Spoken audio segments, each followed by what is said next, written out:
Hello everyone, this is Vansh Srivastav and I am here with a presentation on the topic ensuring proper management of electronic waste to ensure green computing. So first we have introduction. So before beginning with any topic, first we have to know about that topic. So what is electronic waste? So electronic waste or e-waste is a growing global issue stemming from the disposal of electronic devices like smartphones, laptops, TVs, and appliances. As technology advances and consumer demands for the latest gadgets increase, the amount of e-waste generated is increasing day by day. Improper disposal of e-waste can have detrimental effects on the environment and human health. E-waste contains toxic substances like lead, mercury, and cadmium, which can leach into the soil and water sources when dumped in landfills, contaminating ecosystems and posing risk. Additionally, burning e-waste releases harmful gases into the air, contributing to air pollution and respiratory illness. So my second slide basically shows about the phase importance of proper e-waste management. The phase importance of proper e-waste management points to the critical need for handling electronic waste, discarded electrical or electronic devices responsibly and sustainably. Proper e-waste management is important for several reasons. First one is environmental protection. E-waste contains hazardous substances like lead, mercury, cadmium and brominated flame retardants. If not properly managed, these substances can leach into the soil, water, and air, causing environmental pollution and burning ecosystem. The second one is health concerns. The toxins found in e-waste can have several implications for human health if they enter the food chain or water supplies. Exposure to these substances can lead to problems like nervous system damage, respiratory issues, and even cancer. Third one is resource recovery. Electronic devices consist of valuable materials like gold, silver, copper, and rare earth metals. Proper e-waste recycling procedures ensure that these resources are recovered and reused, reducing the need for new raw material extraction. Now with the flow, my third slide says about improper disposal of electronic waste, which includes electronic devices like computers, smartphones, televisions and batteries that can have severe environmental impacts. Here is a summary of key concerns with improper e-waste disposal. First one is toxic substance release. E-waste contains hazardous materials such as lead, mercury, cadmium and brominated flame retardants. When e-waste is not properly disposed of, the substance can leach into the ground and contaminate soil and water, posing health risk to human and wildlife. The second one is air pollution. Burning e-waste can release toxic fumes into the air, including dioxins, which are harmful to human as well as to animals.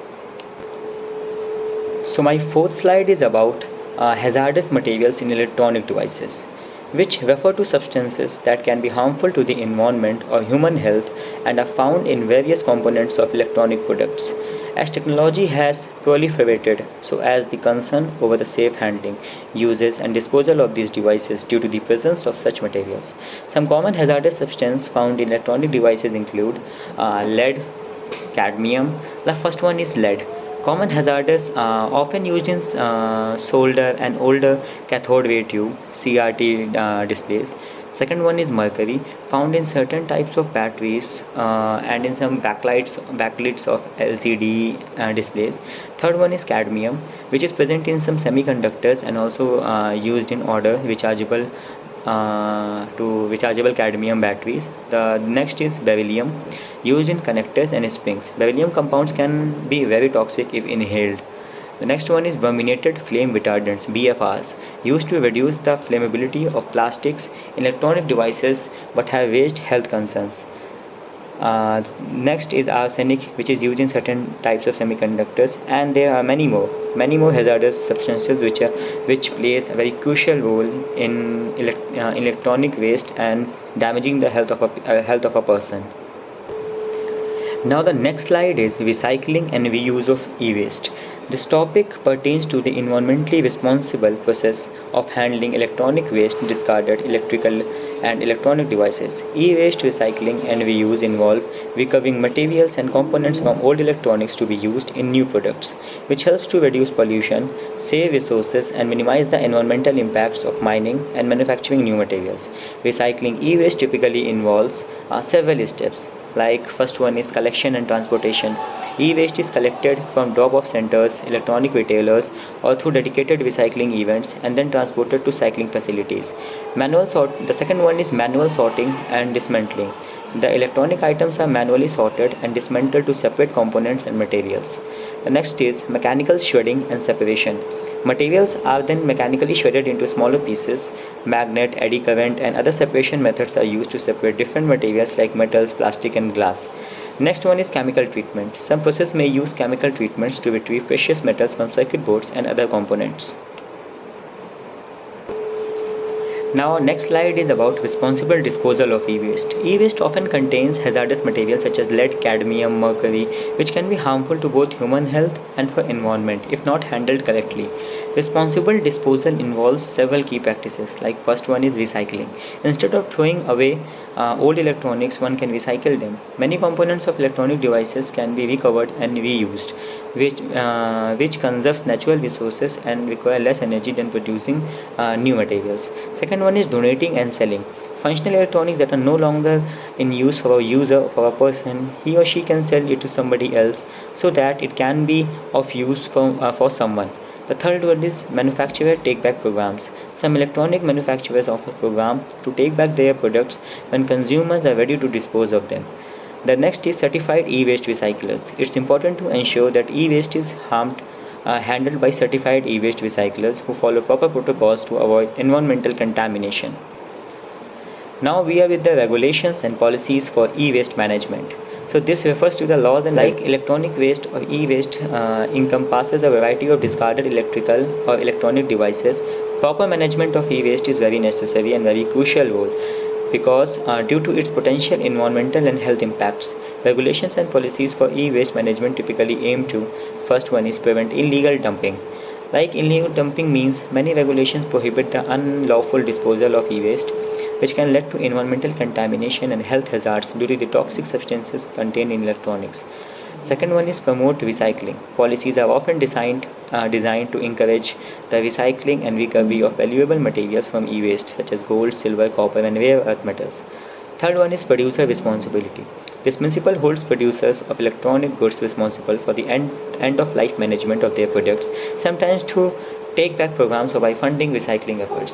Next is certification programs. Certain standards and certification programs like the Responsible Recycling R2 and e-Stewards standards established best practices for e-waste recyclers. Next is data security. E-waste regulations may also address the protection of sensitive data stored on discarded electronic devices. Now next we have some innovative solutions for e-waste management or e-waste recycling. Like some innovative solutions for e-waste recycling include advanced deassembling and sorting technologies. Like robots and AI are used in dismantle and sort e-waste more efficiently and safely, minimizing human exposure to hazardous substances. Second one is enhanced material recovery. New techniques in material recovery like bioleaching or hydrometallurgical process enables the extraction of valuable materials from e-waste more effortlessly. The next one is manufacturer take-back programs. Encourage manufacturers to design products for easier disassembly and recycling. Such programs also incentivize consumers to return end-of-life electronics back to manufacturers or retailers. Now next is urban mining. This concept involves extracting valuable metals from e-waste, effectively turning what was waste into the source of raw materials for new products. The next is eco-design. Designing electronics with their end-of-life disposal in mind to improve recyclability and reduce environmental impact. The next is legislation and regulation. Implementing stricter regulations and e-waste management policies to ensure proper handling and disposal of electronic waste. Now we are with the last part of our slide of our presentation, that is conclusion and call to action. Like in conclusion, Managing electronic waste is a critical environmental responsibility. Proper disposal and recycling of e-waste helps prevent toxic substances from contaminating soil and water. Encouraging manufacturers to design products for a longer lifespan and promoting the use of recyclable materials can reduce the volume of waste. Additionally, awareness campaigns and education about e-waste are essential to inform consumers of the importance of responsible disposal. Governments and organizations should work together to establish effective e-waste management systems that are both economically viable and environmentally friendly. Implementing such measures is vital for preserving the planet for future generations. So, this is me with my presentation. I hope you all enjoyed and you have learned something new. So thank you so much. Have a great day. Have a great day. Thank you so much.